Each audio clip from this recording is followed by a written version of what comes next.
কৃষ্ণ ও কৃষ্ণা বৈশাখী। আপনারা আমার চ্যানেলটাকে লাইক, শেয়ার, সাবস্ক্রাইব করবেন প্লিজ। আজকে আলু, পটল, চিংড়ি মাছ দিয়ে করব।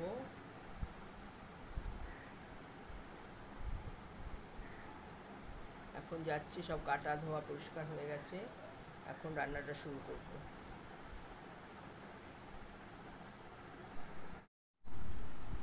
আজকে করব পটল চিংড়ি। তার জন্য আমি এখানে 500 পটল কেটে নিয়েছি, আর তার সাথে আলু দিয়েছি, বড় বড় 3টে আলু দিয়েছি। এখন চিংড়ি মাছটা আমি পরিষ্কার করে নিয়েছি। আমি এই পটল আর আলুটা এখন ভেজে নেব, তারপর চিংড়ি মাছটা ভেজে মশলা কষিয়ে আমি এটা করব।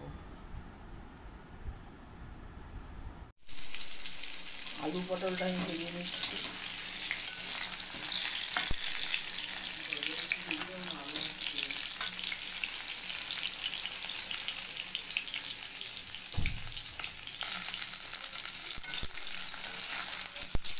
আমি এখানে সামান্য নুন দিয়েছি, কিন্তু হলুদ দিইনি। হলুদ দিলে তেলটা পুড়ে যায়, কালো হয়ে যায় তেলটা। আর এই যে আমার মশলা, এখানে আদা আছে, জিরের গুঁড়ো, লঙ্কার গুঁড়ো আছে, সামান্য পেঁয়াজ দিয়েছি। আর এই চিংড়ি মাছটা ভাজবো। এখন এটা তুলে নিয়ে তারপরে আমি চিংড়ি মাছটা ভেজে মশলাটা কষিয়ে নেবো। এতে আমি সাদা জিরা ফোড়ন দেবো, একটা শুকনো লঙ্কা দেবো, তেজপাতা দেবো, আর গোটা গরম মশলা দেবো।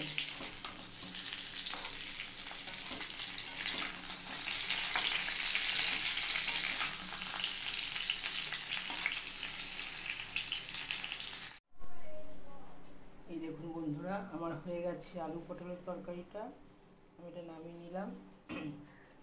আর এখানে আমি খাবার বেড়ে নিয়েছি, এই যে পটল চিংড়ি দিয়ে। আর এখানে আছে চিলি সয়াবিন। আর এখানে আছে একটা আম। ছেলেকে খেতে দিয়েছি, আর এখন আমি নিয়ে বসবো। তো বন্ধুরা, আপনারা আমার চ্যানেলটাকে লাইক, শেয়ার, সাবস্ক্রাইব করুন প্লিজ।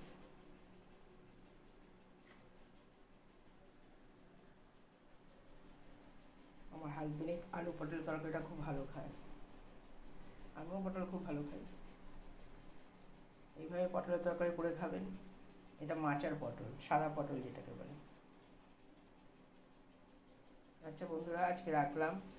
আজকে এই অবধি। নমস্কার। সবাই খুব ভালো থাকবেন।